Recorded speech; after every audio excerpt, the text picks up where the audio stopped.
বন্ধুবৰ আজি এটি গল্প লৈ আহিছোঁ দেউতাৰ চিঠি। দেউতাৰ একমাত্ৰ কন্যা আছিল ৰিয়া। তাই আজি পলাই গ'ল। অস্ত্ৰহিক্ত নয়ন দুটিৰে বৈ অহা চকুলনি উচি ৰক্তমকা হাতেৰে কপি কপি কন্যা ৰিয়ালৈ দেউতাই এখন চিঠি লিখিছিল। দেউতাই তাত লিখিছিল, মা ৰিয়া, ক'ৰ পৰা আৰম্ভ কৰোঁ একো ভাবিব পৰা নাই। যিদিনা তই কণ্টি তোৰ মাকৰ গৰ্ভৰ পৰা ভূমিষ্ঠ হৈছিলি, সিদিনাৰ পৰা মই তোক মা বুলি মাতিবলৈ আৰম্ভ কৰিছিলোঁ। তই নাজান, মা মা বুলি মই তোক যেতিয়া মাতিছিলোঁ, তেতিয়া মই মোৰ মাক, তোৰ আইতাক হেৰুৱাৰ যি বেদনা আছিল সেয়া মই পাহৰি গৈছিলোঁ।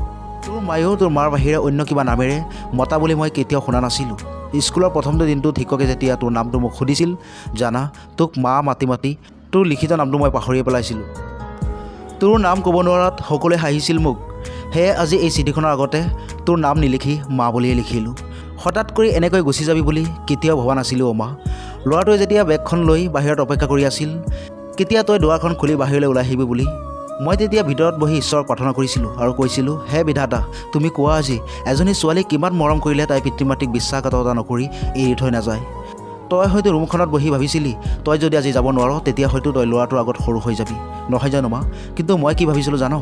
তই গুচি গ'লে সমগ্ৰ পিতৃজাতি আৰু এই সমাজৰ আগত কেনেকৈ মই মোৰ মুখ দেখুৱাম বুলি। মা, তই তোৰ জীৱনৰ 2 বছৰীয়া ভালপোৱাক আপোন কৰিবলৈ গুচি গ'লি, কিন্তু তোৰ মা আৰু মোৰ জীৱনৰ পৰা আজি 20 বছৰীয়া দীঘল ভালপোৱা হেৰাই গৈছে। প্ৰখৰ ৰদে পৰা ছালৰ যন্ত্ৰণা নেওচি তোৰ সম্পূৰ্ণ অভাৱ পূৰণ কৰি এই 20টা বছৰ তোক নিস্বাৰ্থ ভালপোৱা দি তোক ডাঙৰ দীঘল কৰিছিলোঁ। তেতিয়াও তোৰ লগত কৃপাৰণি কৰা নাছিলোঁ অ' মাজনী। মা প্ৰতিজন পিতৃয়ে জানে ৰক্তপানীৰে গঢ়ি তোলা কন্যাটি এদিন বেলেগৰ ঘৰলৈ গুচি যাব বুলি। তথাপিও তিলমানো কৃপণতা নাথাকে পিতাইসকলৰ।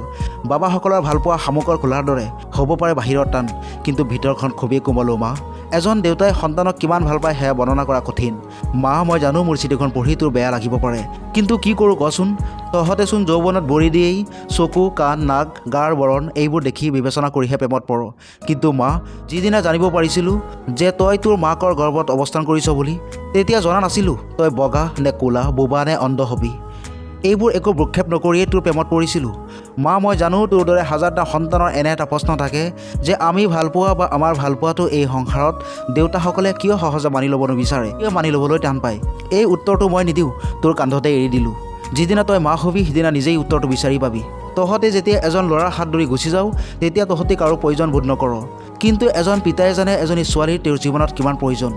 যিদিনা তোৰ মাক তোৰ নানাই মোৰ হাতত তুলি দিছিল, সিদিনা মই প্ৰতিজ্ঞা কৰিছিলোঁ, মোৰ ঘৰত যদি কন্যা সন্তান হয়, ময়ো ঠিক এনেদৰে মোৰ কন্যাক তাইৰ স্বামীৰ হাতত তুলি দি এজন পিতৃ হিচাপে কন্যাদানৰ পবিত্ৰ দায়িত্ব বহন কৰিম, যিটো মই কৰিব নোৱাৰিলোঁ মা।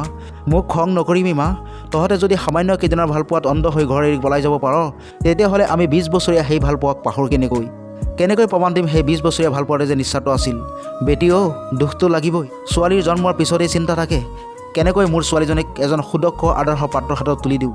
যৌৱনত ভৰি দিয়াৰ লগে লগে চিন্তা হয় প্ৰতাৰণাৰ বলি হৈ যাতে পলাই নাযায়। সেইবাবে প্ৰতিজন পিতাই নিজৰ কন্যাৰ প্ৰতি ইমান সতৰ্ক থাকে। কেতিয়াবা যদি আমাৰ কথা মনত পৰে আৰু যদি তোৰ মনে কান্দে, পদূলিমুখৰ নগলা খোলা আছে, আহিবি বুকু পাতি দিম। দেউতা কেনেকৈ পাহৰোঁ? তোৰ মাৰ দৰে তোক পেটত ধৰা নাই সঁচা, কিন্তু পিঠিত ধৰা যন্ত্ৰণাটো আজি সহ্য কৰিব নোৱাৰিছোঁ মা। ইটি তোৰ জন্মত এটা হতভাগা পিতৃ। বন্ধুবৰ, চিঠিখন পঢ়ি এজনী ছোৱালী বা এজনী ল'ৰাই যদি তেওঁলোকৰ ভুল সিদ্ধান্তৰ পৰা উভতি আহে, তেতিয়াহ'লে মন্দ কিহৰ? মই